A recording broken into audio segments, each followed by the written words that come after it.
start things off tonight, the magician is going to face the razor-sharp surgical steel teeth of this industrial buzzsaw.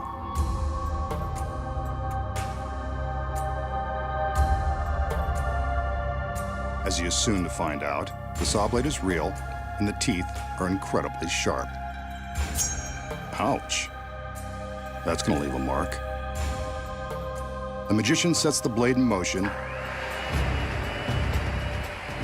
and commands it to rise to the top of the tower.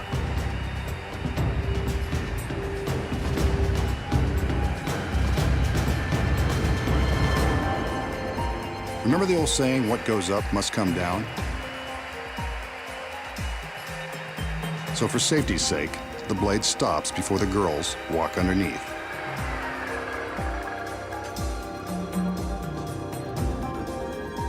The assistants have wheeled a large coffin-like box beneath the blade. Let's hope this doesn't become the magician's final resting place. The lid is raised and he steps inside, taking a moment to get himself comfortable in this very uncomfortable situation. This is probably a good time to remind you not to attempt this. The magician may be giving away the secrets, but he's a trained professional.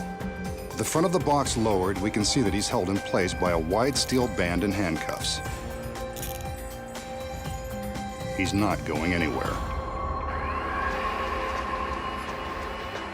From the time the blade begins its descent, our magician has only 30 seconds to escape. First, he's got to contend with the handcuffs. Shouldn't be too tricky.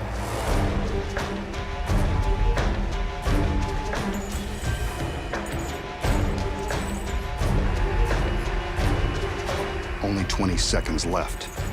This isn't going well. The assistants are under strict orders not to stop the blade. But will they obey? The blade is now just inches away. Will he escape in time? Nope, guess not.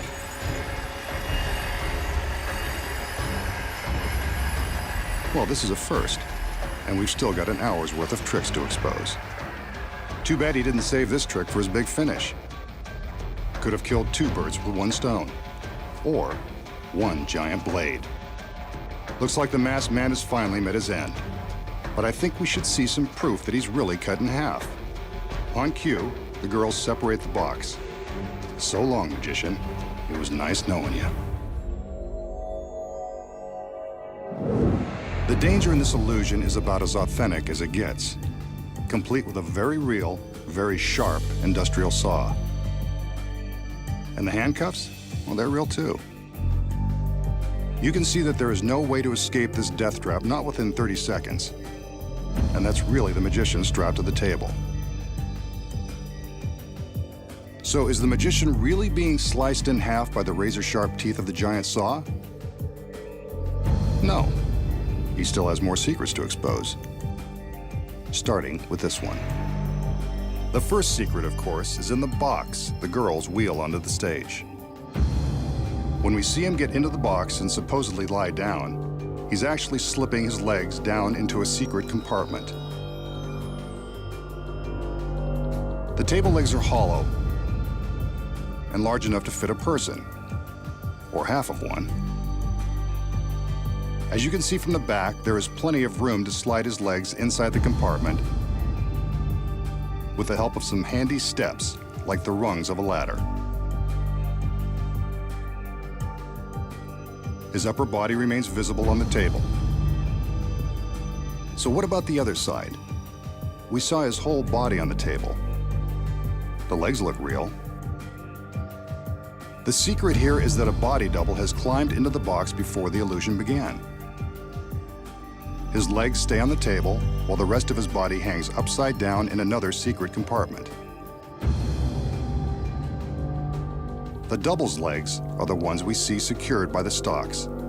The magician is in the front half, the double is in the back, and that steel band will cover the gap. With the body double in place before the illusion begins, the audience has no idea they're about to be duped. But how did two men make the illusion of one body so convincing?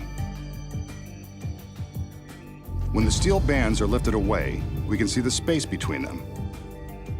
When the bands are in place, they cover the gap. The audience has no idea they aren't looking at the magician.